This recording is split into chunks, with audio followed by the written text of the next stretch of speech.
If you believe that sealed box product investing is dead and broken and destroyed, you're not wrong. But there's a lot more to it than just being right or wrong when it comes to sealed products from Magic the Gathering's history and past. There's a lot more to understanding what goes on in this market space, considering it's an unregulated space that a lot of people like to dabble in. In today's video, I'm going to show you what's going wrong with the market. We're going to unpack how the market could recover and what could happen to a lot of these sealed products in the future.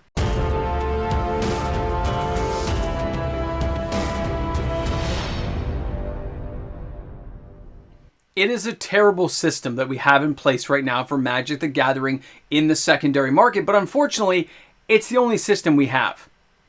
Welcome back, everyone. MTG Moxman here, and thanks again for hanging out with me on the channel. A lot has gone wrong in the secondary market for anything sealed.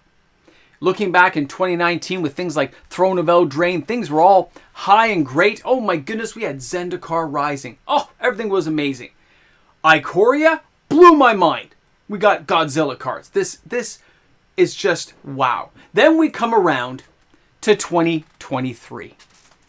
The end of 2022. Dungeons & Dragons. Things are starting to look bad. Commander Legends. Baldur's Gate. What just happened? How bad did it get?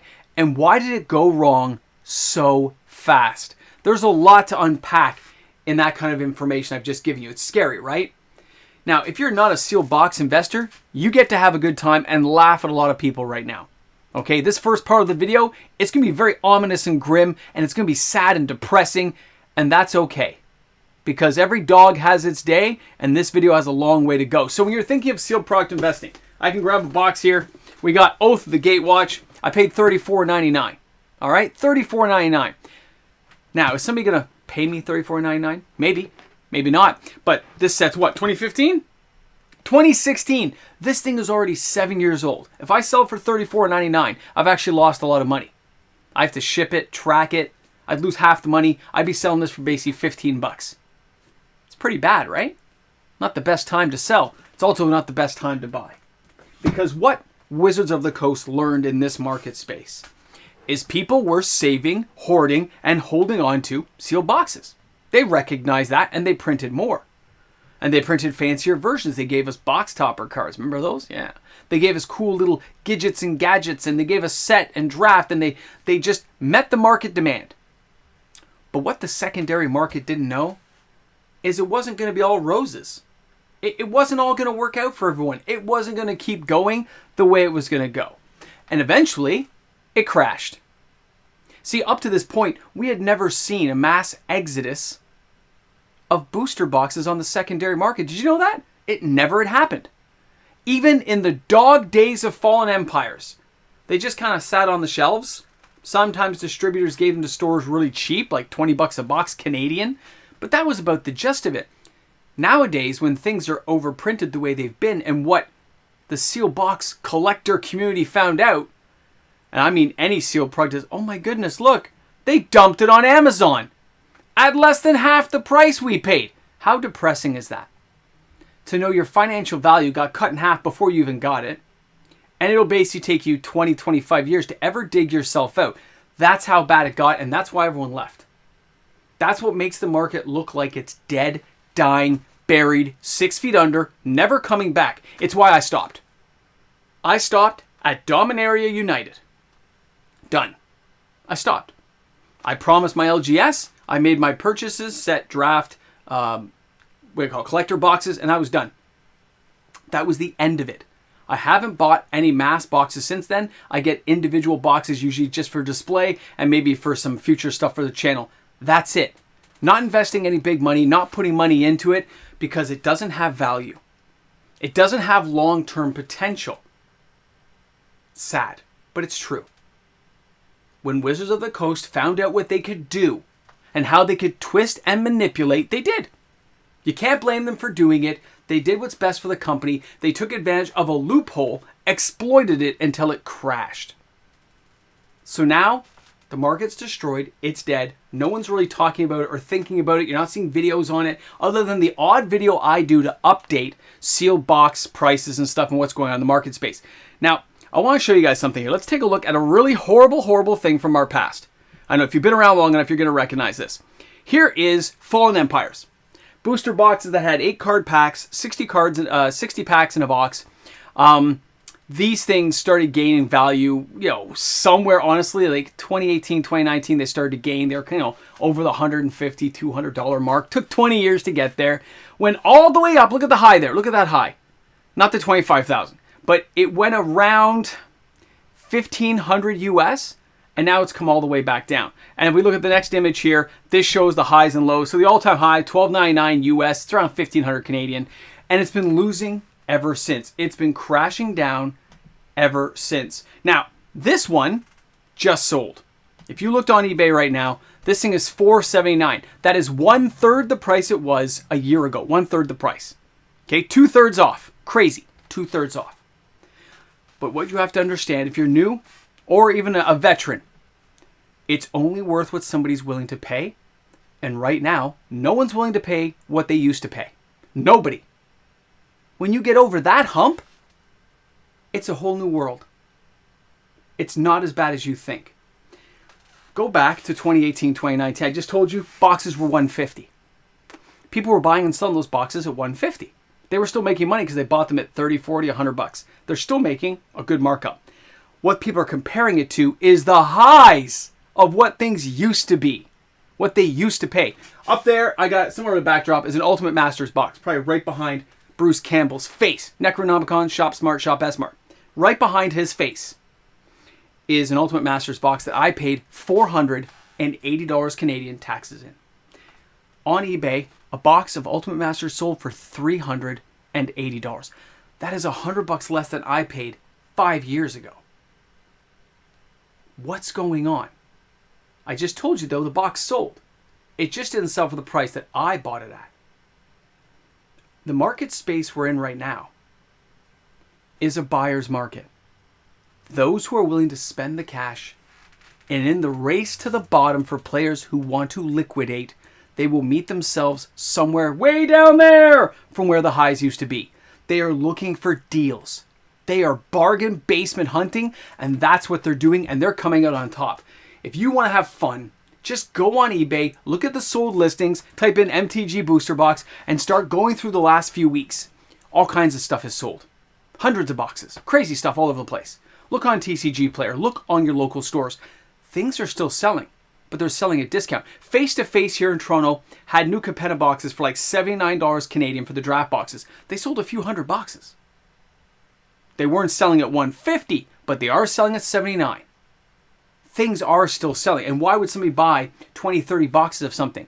Well, they're hoping that the market will recuperate and turn around at some point in the distant future in which they can capitalize on that. It happens all the time in the stock market. When things get beaten and battered, the rich get richer, the poor get poorer, because the poor panic. The rich people say, I can just buy more. There's no dividends, but I can wait it out. That's how they feel. Because they've ridden this ride before. They know what the expectations are. They know it's a rough ride, but then there's that smooth time. That smooth time where you get to just enjoy the ride. And that's what a few players experienced in 2020 to 2022. Give or take a little bit. Before everything came crashing down, stimulus money left the market, and everyone had to actually start paying for things again, and inflation came through. It left us where we are. Now, what does that mean for the future? Well, the interesting thing is Wizards of the Coast will cut back production run. They will.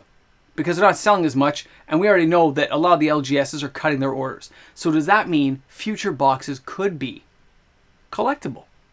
That's what we're really here to find out. Could this stuff go back up? Well, the funny thing is when you take a look at a box, let's take Zendikar Rising. Zendikar Rising has box toppers, which you could get a fetch land. Great. The box had all kinds of decent cards inside. They're still like $10, $20, like the Agadim's Awakening, the Locus of Creation. We got the Seagate card, right? The blue one, remember those lands that can do crazy stuff? Valakut's Awakening is a rare that's like $6, $7. You guys remember that at 25 cents, don't you? There's a few of you on this channel. When I told you guys to buy that card at 25 and 50 cents, the full art extended, I know a lot of you guys did, but these things still have value, which means those boxes still have value. Yes, they will get reprinted. Not to mention all the pathways, 5 or 6 pathways a box on average, because they weren't that expensive, and those cards are between $3 and $5 US each one. there's still a lot of value in certain boxes. Not quite arbitrage where it flips itself over and you should just rip open boxes. Not quite there. But who knows what will happen in these market spaces. It's a fascinating study of what goes wrong in a market and why you should always kind of hedge your bets and only do a little bit of dabbling. Because in an unregulated market, it's only worth what somebody's going to pay you for it. In the end, if I buy this amazing box, I've talked about this for years. Oh, what a loss I took on this bad boy, right? Buy them at like 50, 60 bucks. I got to sell for 110. If I sold one right now at like 60, 70 bucks, I'd lose 30%. I've held them for years. I have tracking and shipping costs. The chance somebody's going to try to rip me off, horrible. Horrible. And that's what will keep a lot of people out of this market space for a very long time. I'm talking 5, 10 years. It seems scary, but a lot of the data I look at tends toward anything 5 years plus before people even think about going back. But there already are a few people in there, those bottom feeders, scooping up a good deal here or there, who say, you know what? I think this is a good I like this deal. This deal at this price point looks good to me. And they're buying it still. You don't believe me? Go take a look for yourselves. The data's right there to look at. You can just go on any of these websites and see what's selling. Look at your local LGS, take kind of a stock of what's going on, and then ask the store, say, hey, is anybody buying anything? Hey, any boxes here actually selling by box? Because it does happen still. It's just happening quietly and not as a big hoopla like, oh, look at this, buy this box now, it doubles in value. That's not happening anymore. That's not happening. And the next downside of all this is, as Wizards of the Coast tried to tap into this market, they also raised the prices, right? So they increased production and they raised their prices. Well, that means trying to get money out of this market. If you buy a box for $200 Canadian, let's say I buy a box of, I don't know, Wilds of Eldraine, it's 160, so it's like 175 Canadian, and you want to wait 5 years and flip it. No. You're waiting 10, 15 years. And if you think you can't sell a sealed box, that nobody's ever going to buy it, sure they will. There's always going to be a buyer. It's just what price point they're going to buy it at. That's what you, as a person taking the risk, have got to be aware of. Don't be naive and think you're going to make $1 million. Remember, there is a price out there. There is somebody waiting to buy it. It just may not be the price that you're willing to accept because you've taken all this risk. You kept it in pristine condition, stacked on a shelf with massaging it with like a clean diaper to make sure it stays nice and polished and soft, and to realize you're not going to get the profits you wanted out of it. Heart-wrenching. I know the feeling well. I've sold, nobody's even here. What time is this? 12 minutes into a video. Nobody's even here anymore. Guys, I bought boxes like this. Urza's Destiny for $2,000 Canadian. $2,000. I'll probably never see a profit off it. Probably. Never know. Interesting though, right? Took a risk. Isn't going to work out. But it's a great reminder of what can and can't happen. But at the same time, when I was buying boxes of the original Innistrad for $99 and I sold them for $400, didn't complain then, did I? When I bought, Rise of the Eldrazi, and I was just holding on to those boxes. I sold those for like $900 each at the height of some of the craziness we had going on. I wish I bought Zendikar. There's money to be made at certain times. It's just not always going to be there. You have to pick and choose your battles. You got to keep to the point that it can go bad. And you're going to accept that it goes bad. And that's why I think some people are actually coming to realize the market has no noise in it. The market has no conversations happening. Nobody cares. Everyone left. The speculators are gone. And the few people left are the long time fishermen who are just going and scooping up deals where they can find in that ocean of cardboard saying, that's a good deal. Nah, I'm going to pass that area. Oh, that's not a bad deal. To think you can get boxes of Fallen Empires again for less than $500, that's kind of cool to think about. How low will it go? It'll keep going lower until it finds its buyer. You may have to wait a long time, but there is the right price for everyone out there. It just has to meet somewhere in the middle, and that's what's the fascinating part. Some people have price memory and they're not going to let it go, which means that box will never leave your collection. Other people say, I got to liquidate. This is what I'm willing to do to make it happen. Remember that. It's crazy, but remember that. That's why the market looks like it's just a horrible place right now. But when you actually look, when you take a look at sales, things are selling all the time. Keep that in mind. It's just at really reduced pricing. Guys, thanks for hanging out. Thanks for being here. Listening to the Moxman chatter away. If you're new to the channel and you enjoyed the content, that's awesome. You should stick around, join the channel, subscribe to the channel, turn on your notification bells, because guess what? I upload content each and every day. Not once a week, not twice a week, every single day. You will find the Moxman here. I'm here to be here. It's just fun. Guys, thanks a lot for hanging out. Thanks for being here. Don't forget, bring a friend to Magic and shop smart, shop S-Mart. Hey guys, welcome back and thanks for being here at the credits, because these are the patrons of the channel, the supporters, the ones who make sure that this content happens each and every day. Without their support, it just wouldn't be possible. So thanks again to the fantastic patrons. You guys rock. Imagine that. Welcome back to the Ramble Jamble.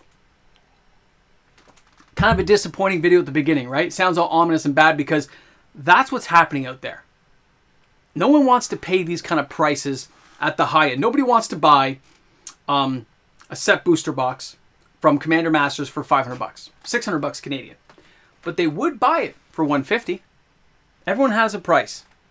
And as soon as Amazon did that first massive dump of all those collector boxes, the market panicked, even worse than 30th anniversary. People don't realize how bad it got. They left, they ran away. The sky is falling. And that's where we are right now.